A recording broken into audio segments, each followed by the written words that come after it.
संदेश खाली में जारी अत्याचार, टीएमसी सरकार का असली चेहरा आया सामने। ममता ने बंद करवाई सारी सरकारी योजनाएं। नमस्कार, आप देख रहे हैं कैपिटल टीवी उत्तर प्रदेश की स्पेशल स्टोरी और मैं हूं आपके साथ रोहित कुमार। बंगाल की मौजूदा राजनीतिक परिस्थितियों से हम सब वाकिफ हैं।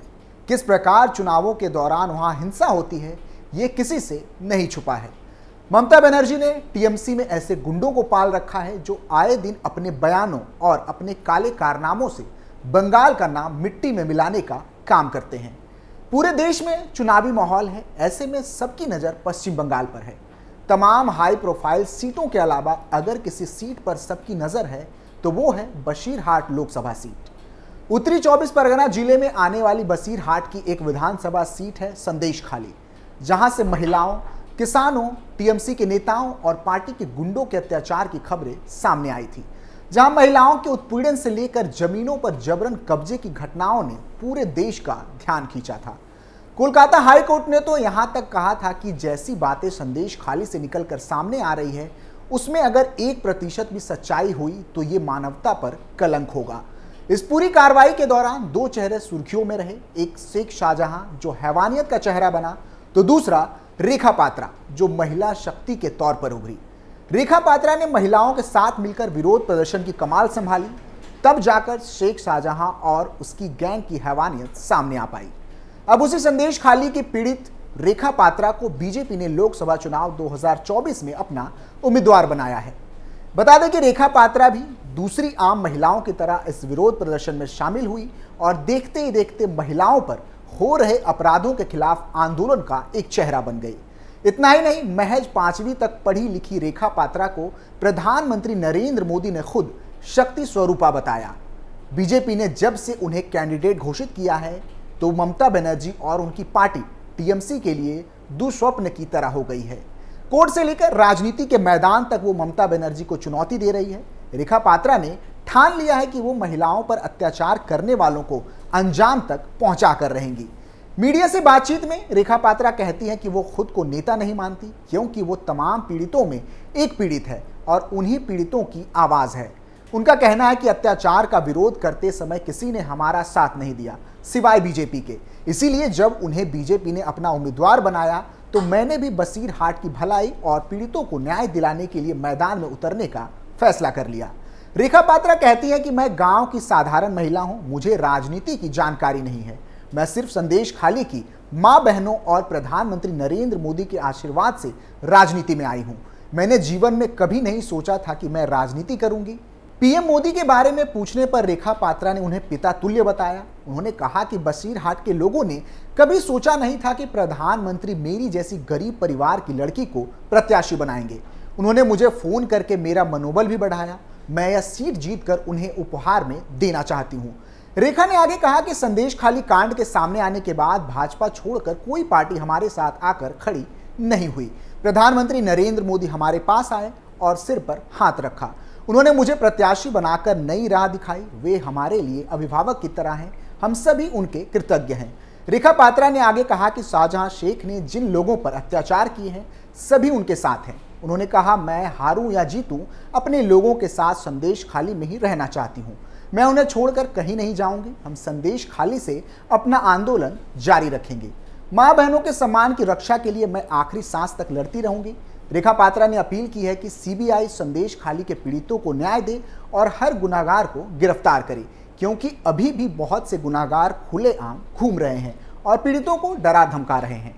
उन्होंने कहा कि मुझे खबर मिली है कि घरों से महिलाओं को उठाकर थाने ले जाकर पुलिस अधिकारियों के पैरों में गिरवाकर माफी मंगवाई जा रही है। ऐसा होने पर बशीरहाट के लोग भय मुक्त होकर मतदान नहीं कर पाएंगे। मैं संदेश खाली के लोगों से कहूंगी कि वो डरे नहीं, हम अपना आंदोलन जारी रखेंगे।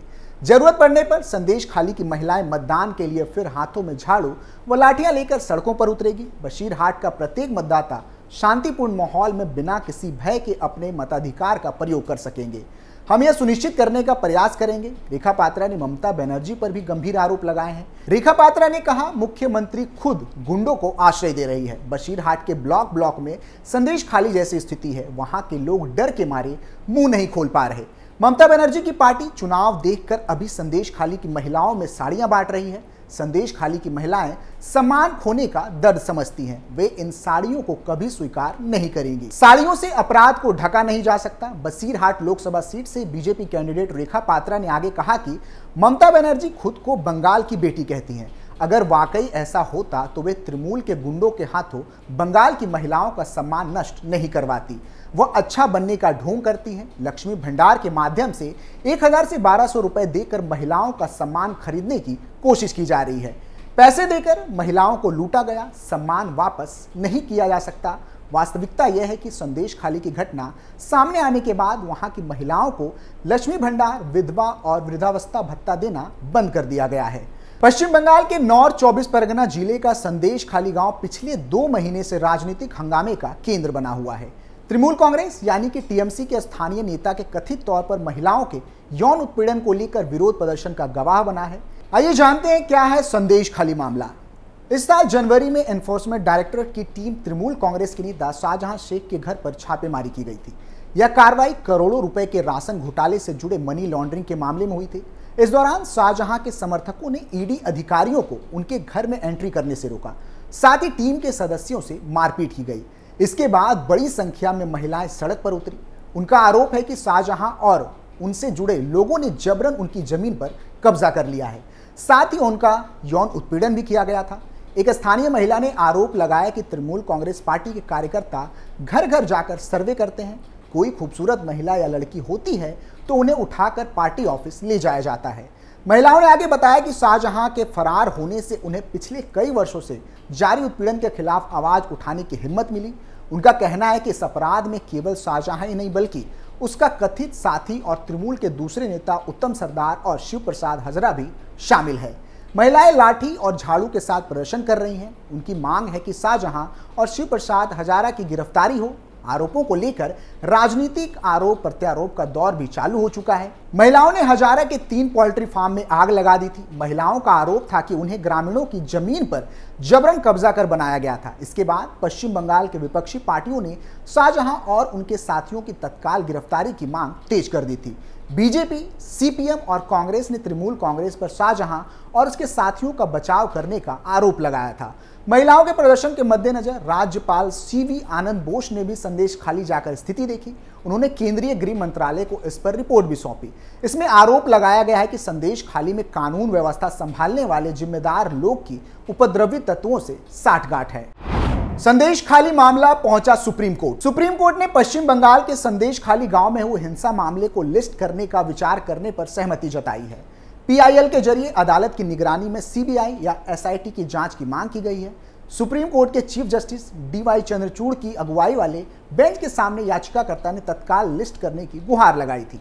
चीफ जस्टिस ने सवाल किया कि क्या आपने तत्काल सुनवाई के लिए कोई ईमेल किया है। इस पर पीआईएल दाखिल करने वाले वकील अलख आलोक श्रीवास्तव ने हाँ में जवाब दिया तो चीफ जस्टिस ने कहा कि हम इस पर विचार करेंगे। एडवोकेट श्रीवास्तव ने व्यक्तिगत तौर पर यह याचिका दायर की है। इसमें संदेश खाली हिंसा पीड़ितों के लिए मुआवजे की मांग की गई है और लापरवाही के मामले में पश्चिम बंगाल पुलिस अधिकारियों के खिलाफ कार्रवाई की गुहार लगाई गई है। बता दें कि इस प्रकार की घटनाएं सिर्फ किसी राज्य को ही नहीं बल्कि पूरे राष्ट्र को शर्मसार करने का काम करती है।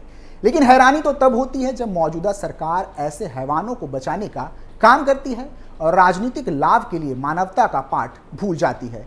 रेखा पात्रा ने जो आरोप ममता सरकार पर लगाए हैं अब वही टीएमसी के पतन का कारण बनेगी और संदेश खाली में महिलाओं को इंसाफ मिलेगा।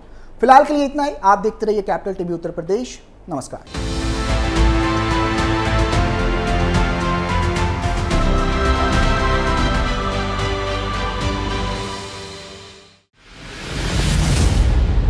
मैं राजनीति करता नहीं पर राजनीति को बहुत गहरे तक समझता हूं। मैं लोगों के बीच रहता हूं, लोगों के मन को अच्छे से जानता हूं।